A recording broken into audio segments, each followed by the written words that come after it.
हमारा टॉपिक है पृथ्वी की गतियाँ।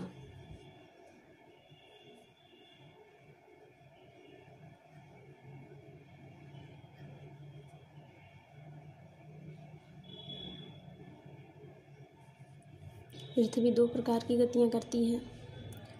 पहला रोटेशन गति, रोटेशन।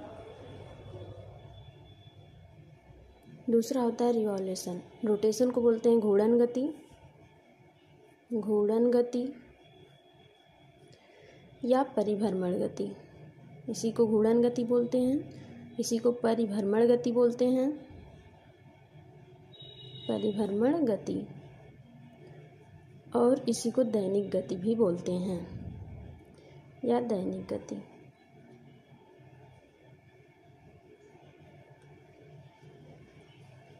इस गति की वजह से ही दिन व रात होता है। दिन रात होने का कारण है ये।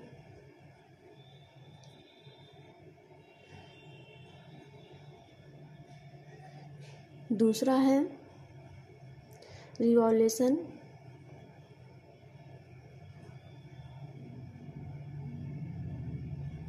यानी वार्षिक गति, हिंदी में इसको कहते हैं वार्षिक गति। वार्षिक गति या परिक्रमण गति, परिक्रमण गति। इस गति की वजह से ऋतु परिवर्तन होता है, यानी मौसम चेंज होता है। इसी गति की वजह से ऋतु परिवर्तन होता है।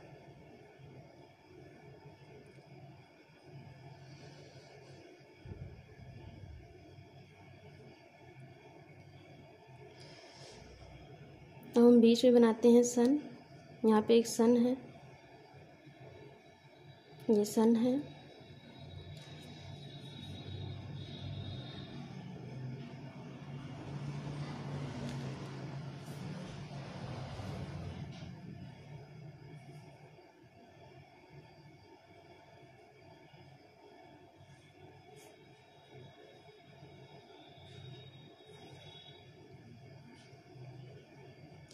ये हमारी पृथ्वी है, यहाँ पे हमारी पृथ्वी है जो कुछ ऐसे है। ये 21 जून का समय है, ये समय है 21 जून का। यहाँ पे है कुछ ऐसे है। ये समय है 23 सितंबर का, 23 सितंबर का।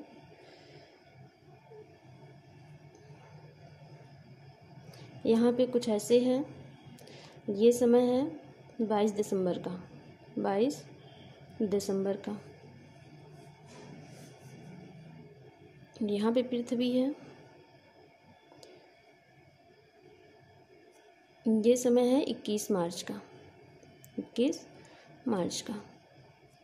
अब हम देख लेते हैं 21 जून। 21 जून को पृथ्वी के इस क्षेत्र में रात होगी, पृथ्वी के इस क्षेत्र में रात होगी और इस क्षेत्र में दिन होगा, इस क्षेत्र में दिन होगा, अंदर वाले हिस्से में दिन होगा।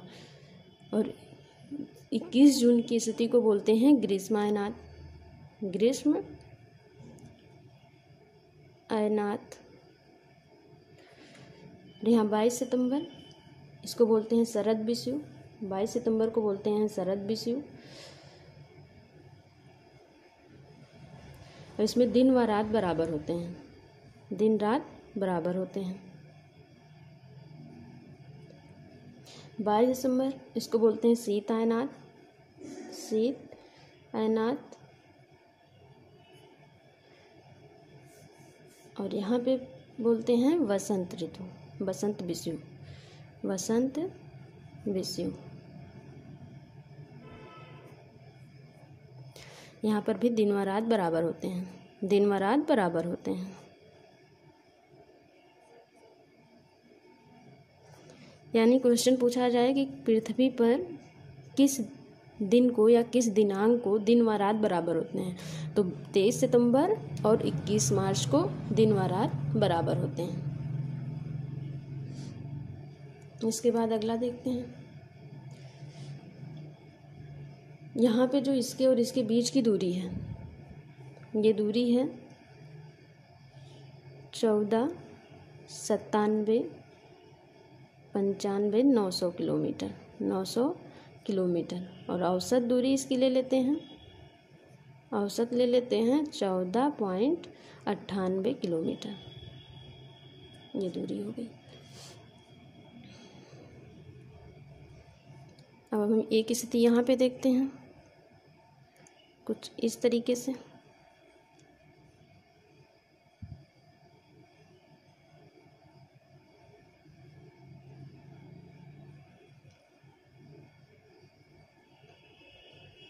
ये हमारी अर्थ है, पृथ्वी है, यानी यहाँ पे हमारी अर्थ है, यहाँ पे हो गया सन, ये हमारा हो गया सन। अब हमें साफ साफ दिख रहा है कि इधर इनके बीच दूरी कम है और इधर इनके बीच दूरी अधिक है। इस कम वाली दूरी को बोलते हैं उपसौर। उपसौर यानी पृथ्वी और सूर्य के बीच कब कम दूरी होती है, 3 जनवरी को होती है। ये स्थिति आती है 3 जनवरी को। 3 जनवरी को ये 3 जनवरी को ये स्थिति आती है। इस दिन की इस स्थिति को बोलते हैं उपसौर और इनके बीच जो दूरी होती है वो होती है 14.70 किलोमीटर। और इधर वाली की स्थिति को बोलते हैं, यानी पृथ्वी और सूर्य के बीच की अधिकतम दूरी को बोलते हैं अपसौर। अपसौर अपसौर बोलते हैं और इनके बीच की दूरी होती है 15.2 किलोमीटर या 20 किलोमीटर, ये इनकी दूरी हो गई। और ये स्थिति आती है 4 जुलाई को, 4 जुलाई को। और अपसौर उपसौर में कन्फ्यूजन होगा तो यहाँ से याद कर लीजिए, उप छोटा ऊ यानी ये 3 की जैसे बनता है, इसलिए 3 जनवरी को होता है। और 3 जनवरी और ये अपसौर 4 जुलाई को होता है। 3 छोटा है या 4 छोटा है, 3 छोटा है यानी छोटी दूरी होगी तो उपसौर, बड़ी दूरी होगी तो अपसौर। अब हम हेडिंग डालते हैं कर्क संक्रांति। कर्क संक्रांति ये क्या है, इसके बारे में देख लेते हैं। इस दिन उत्तरी गोलार्ध में सबसे बड़ा दिन, उत्तरी गोलार्ध में सबसे बड़ा दिन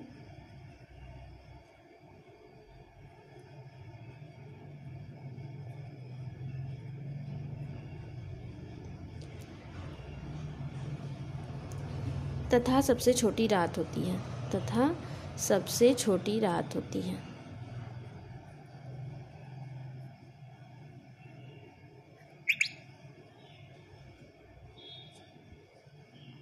कर्क संक्रांति ये स्थिति होती है 21 जून को, 21 जून को ये स्थिति होती है।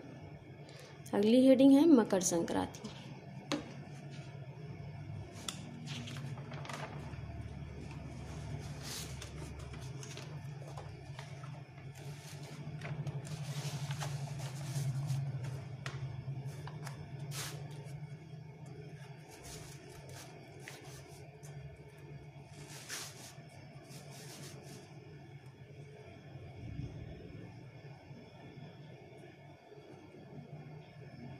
हेडिंग है मकर संक्रांति। मकर संक्रांति को क्या होता है, ये स्थिति होती है 22 दिसंबर को, 22 दिसंबर। इस दिन पश्चिमी गोलार्ध में, इस दिन पश्चिमी गोलार्ध में सबसे बड़ा दिन,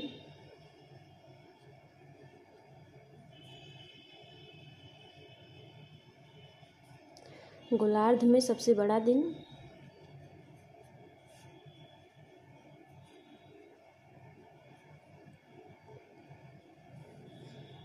तथा सबसे छोटी रात होती है, तथा सबसे छोटी रात होती है।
आगे की स्थिति और देख लेते हैं। बीच में हमारे अर्थ है, अर्थ ये बीच में है।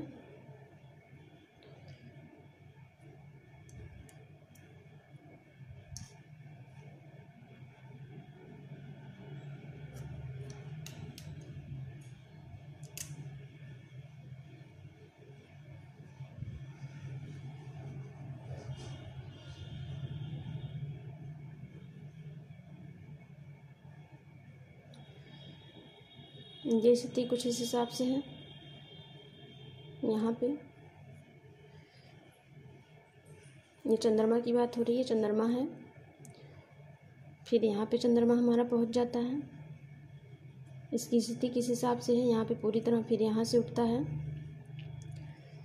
ये चंद्रमा हमारा यहाँ रोटेशन करता हुआ पहुँच गया, चंद्रमा हमारा यहाँ रोटेशन करता पहुँच गया, यहाँ पे रोटेशन करता हुआ आ गया, यहाँ पे रोटेशन करते पहुँच गया, यहाँ पे रोटेशन करता हुआ आ गया और यहाँ पे रोटेशन करता हुआ आ गया। ये पृथ्वी है और ये चंद्रमा है। ये क्या है, ये मून है। ये हमारा मून है।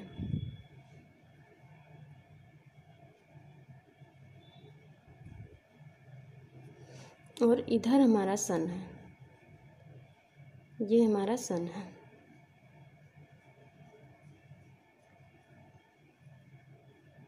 ये हमारा सन है। हम देख लेते हैं इसकी स्थिति। चंद्रमा हमारा किस हिसाब से छोटा या बड़ा होता है वो देखते हैं। उसकी क्या कंडीशन है, क्यों ऐसा होता है। ये हमारी पृथ्वी है। यहाँ से अगर हम चंद्रमा को देखें, यहाँ से अगर हम चंद्रमा को देखें तो इस समय चंद्रमा की जो स्थिति है वो पूरी फुल रहती है, गोलाकार रहती है। फिर और आगे बढ़ते हैं। यहाँ पे अगर चंद्रमा को देखा जाए तो यहाँ पे ऐसे देखा गया, चंद्रमा को ऐसे देखा गया तो ये गोलाकार दिखी हमें। लेकिन यहाँ पे अगर हम इस चंद्रमा को देखेंगे, यहाँ पे यदि हम इस चंद्रमा को देखेंगे तो हमें सिर्फ इसका इतना भाग दिखाई देगा, इतना भाग दिखाई देगा। यानी कुछ इसकी स्थिति ऐसे होगी, ऐसी होगी। फिर और आगे बढ़ेंगे। इसकी स्थिति आधा हो गई, आधा हो गई। फिर और इधर बढ़ेंगे। इसकी स्थिति आधे से ज़्यादा हो गई। और इधर आएंगे, ये हमारी गोलाकार हो गई, यहाँ पे गोलाकार हो गई। फिर इधर आएंगे, इधर आएंगे, फिर छोटी होने लगेगी गोलाकार से। और इधर आएंगे, कुछ और छोटी होगी। यहाँ पे पहुँचेंगे और छोटी होगी, यहाँ पे गोलाकार हो जाएगी। यानी ये जो स्थिति है यहाँ पे होती है। यहाँ पे सन है, यहाँ पे अर्थ है, यहाँ पे सन है, यहाँ पे अर्थ है, बीच में मून है। ऐसा कब होता है, ऐसा कब होता है, जब बीच में चंद्रमा हो। जब पृथ्वी तथा सूर्य के बीच में चंद्रमा आ जाती है तो इस स्थिति को बोलते हैं सूर्य ग्रहण। यानी यहाँ पर होगा सूर्य ग्रहण। ये क्या होगा, सूर्य ग्रहण। यहाँ पे हो जाएगा सूर्य ग्रहण। सन, मून, अर्थ, सूर्य ग्रहण। और तीनों एक ही सीध में हो, तीनों एक ही सीध में हो। कौन कौन, अर्थ, मून और सन। तो इस स्थिति को बोलते हैं सिजिगी। क्या बोलते हैं, सिजिगी बोलते हैं। इस स्थिति को बोलते हैं सिजिगी। इधर चंद्रमा बढ़ता जाता है, इधर चंद्रमा की जो स्थिति है ये बढ़ रही है, बढ़ता है। और जब इधर पहुंचता है चंद्रमा तो इधर घटता है। इधर क्या होता है, घटता क्रम है। उधर बढ़ता क्रम, इधर घटता क्रम। और यहाँ पे चंद्रमा, यहाँ सूर्य ग्रहण, यानी यहाँ पे अमावस्या चल रही है। ये स्थिति जो है ये अमावस्या की है, क्योंकि अमावस्या, सूर्य ग्रहण अमावस्या में ही होता है। और इधर वाली स्थिति ये पूर्णिमा की है। पूर्णिमा में चांद हमें पूरा फुल दिखाई देता है, ये पूर्णिमा की स्थिति है। अब देख लेते हैं सूर्य ग्रहण कब होता है। सूर्य ग्रहण लिखेंगे जब चंद्रमा पृथ्वी तथा चंद्रमा पृथ्वी तथा सूर्य के बीच आ जाती है, तब सूर्य ग्रहण की स्थिति होती है। तब सूर्य ग्रहण होता है।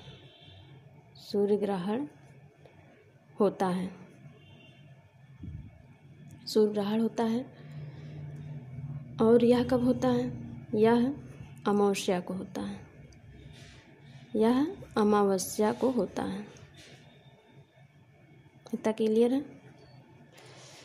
डालते हैं चंद्र ग्रहण, या इसको याद कर लीजिएगा समा, क्योंकि सूर्य के आने से सभी तरफ समा जल जाता है। तो यस से हमारा सन हो गया, ए से इसको ले लेंगे ई, अर्थ हो गया, आ अर्थ यानी ई से अर्थ हो गया, यम से मून, तो सन मून अर्थ, या अर्थ मून सन। कौन बीच में है? मून। कौन बीच में है? मून हमारा बीच में है। ये कौन है? ये सन है। और ये कौन है? ये अर्थ है।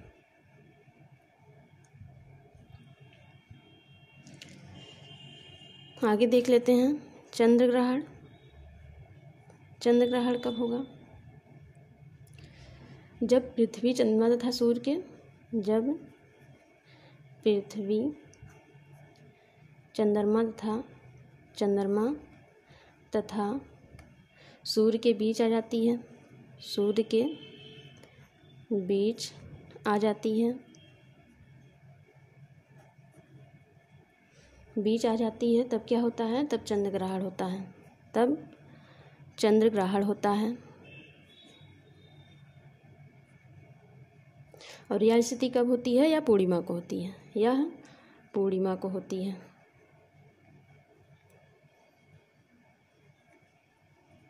चंद्र ग्रहण सदैव पूर्णिमा को होती है और सूर्य ग्रहण सदैव अमावस्या को होती है।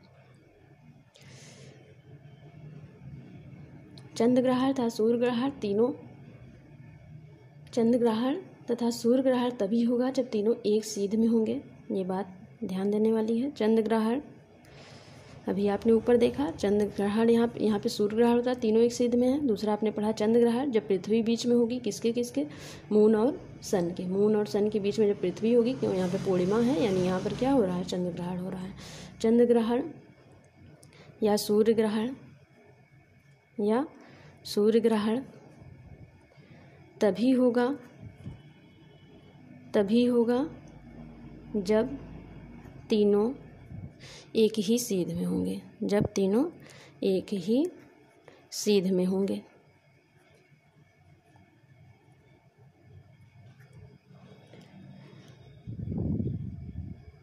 हम नेक्स्ट दिन पढ़ेंगे।